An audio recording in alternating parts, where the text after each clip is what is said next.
श्री परमात्मने नमः। श्रीमद् भगवद गीता साधक संजीवनी अध्याय 1 श्लोक 34-35। संबंध। जिनके लिए हम राज्य भोग और सुख चाहते हैं वो लोग कौन हैं, इसका वर्णन अर्जुन आगे के 2 श्लोकों में करते हैं। आचार्य पितरः पुत्राः तथैव च पितामहाः मातुलाः श्वशुराः पौत्राः श्यालाः सम्बन्धिनस्तथा। एतान् हन्तुमिच्छामि घ्नतोऽपि मधुसूदन अपि त्रैलोक्यराज्यस्य हेतोः किं नो मही कृते। आचार्य पिता, पुत्र और उसी प्रकार पितामह, मामा, ससुर, पौत्र, शाले तथा अन्य जितने भी संबंधी हैं, मुझ पर प्रहार करने पर भी मैं इनको मारना नहीं चाहता। और हे मधुसूदन, मुझे त्रिलोक की राज्य मिलता हो तो भी मैं इनको मारना नहीं चाहता। फिर पृथ्वी के लिए तो मैं इनको मारूं ही क्यों। भगवान आगे 16वें अध्याय के 21वें श्लोक में कहेंगे कि काम, क्रोध और लोभ ये तीनों ही नरक के द्वार हैं। वास्तव में एक काम के ही ये 3 रूप हैं। ये तीनों सांसारिक वस्तुओं, व्यक्तियों आदि को महत्व देने से पैदा होते हैं। काम अर्थात कामना की 2 तरह की क्रियाएं होती हैं, इष्ट की प्राप्ति और अनिष्ट की निवृत्ति। इनमें से इष्ट की प्राप्ति भी 2 तरह की होती है, संग्रह करना और सुख भोगना। संग्रह इच्छा का नाम लोभ है और सुख भोग की इच्छा का नाम काम है। अनिष्ट की निवृत्ति में बाधा पड़ने पर क्रोध आता है, अर्थात भोगों की संग्रह के प्राप्ति में बाधा देने वाले पर अथवा हमारा अनिष्ट करने वालों पर, हमारे शरीर का नाश करने वालों पर क्रोध आता है, जिससे अनिष्ट करने वालों का नाश करने की क्रिया होती है। इससे सिद्ध हुआ कि युद्ध में मनुष्य की 2 तरह से ही प्रवृत्ति होती है, अनिष्ट की निवृत्ति के लिए अर्थात अपने क्रोध को सफल बनाने के लिए, और इष्ट की प्राप्ति के लिए अर्थात लोभ की पूर्ति के लिए।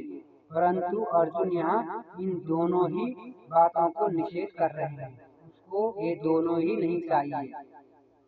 आचार्य पितरः किं नु मही कृते। अगर हमारे ये कुटुंबीजन अपने अनिष्ट निवृत्ति के लिए क्रोध में आकर मेरे पर प्रहार करके मेरा वध भी करना चाहे तो भी मैं अपनी अनिष्ट निवृत्ति के लिए क्रोध में आकर इनको मारना नहीं चाहता।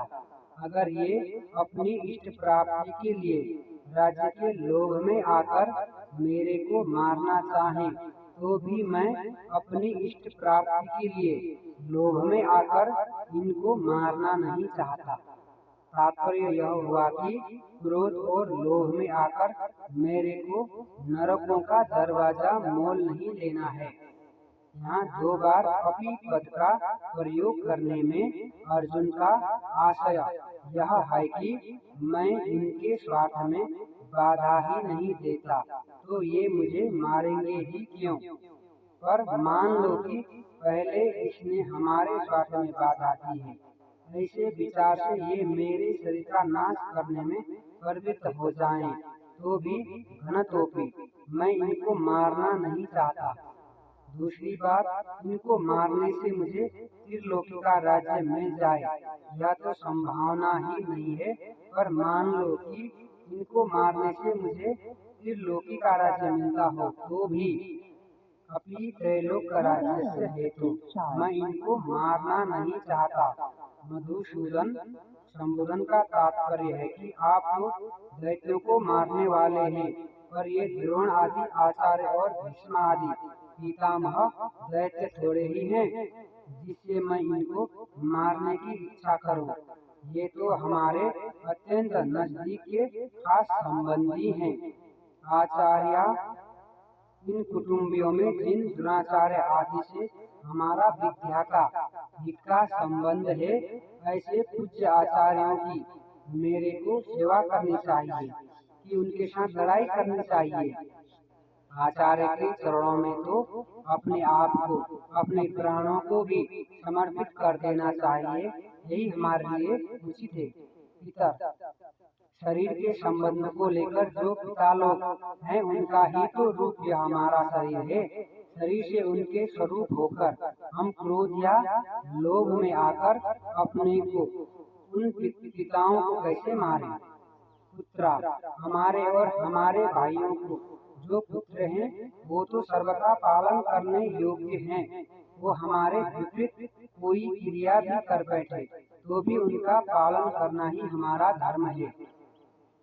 पुत्रा, हमारे और हमारे भाइयों के जो पुत्र हैं, वो तो सर्वथा पालन करने योग्य हैं। वो हमारे विपरीत कोई क्रिया भी कर बैठे तो भी उनका पालन करना ही हमारा धर्म है। पितामह, ऐसे ही जो पितामह हैं, वो जब हमारे पिताजी के भी पूज्य हैं, तब हमारे लिए तो परम पूज्य हैं ही। वो हमारी ताड़ना कर सकते हैं, हमें मार भी सकते हैं, पर हमारी तो ऐसी ही चेष्टा होनी चाहिए जिससे उनको किसी तरह का दुख न हो, कष्ट न हो, प्रत्युत उनको सुख हो, आराम हो, उनकी सेवा हो। मातुला, हमारे जो मामा लोग हैं, वो हमारा पालन पोषण करने वाली माताओं के ही भाई हैं, अतः वो माताओं के समान ही पूज्य होने चाहिए। ससुरा, ये जो हमारे ससुर हैं, ये मेरी और मेरे भाइयों की पत्नियों के पूज्य पिताजी हैं, अतः ये हमारे लिए भी पिता के ही तुल्य हैं। इनको मैं कैसे मारना चाहूँ? पौत्रा, हमारे पुत्रों के जो पुत्र हैं, वो तो पुत्रों से भी अधिक पालन पोषण करने योग्य हैं। श्याला, हमारे जो साले हैं, वो भी हम लोगों के पत्नियों के प्यारे भैया हैं, इनको भी कैसे मारा जाए? संबंधी न, ये जितने संबंधी दिख रहे हैं और इनके अतिरिक्त जितने भी संबंधी हैं, उनका पालन पोषण सेवा करनी चाहिए कि उनको मारना चाहिए। इनको मारने से अगर हमें त्रिलोकी का राज्य भी मिल जाए तो भी क्या इनको मारना उचित है? इनको मारना तो सर्वथा अनुचित है। ओम कृष्णार्पणमस्तु। हरि ओम तत्सत्।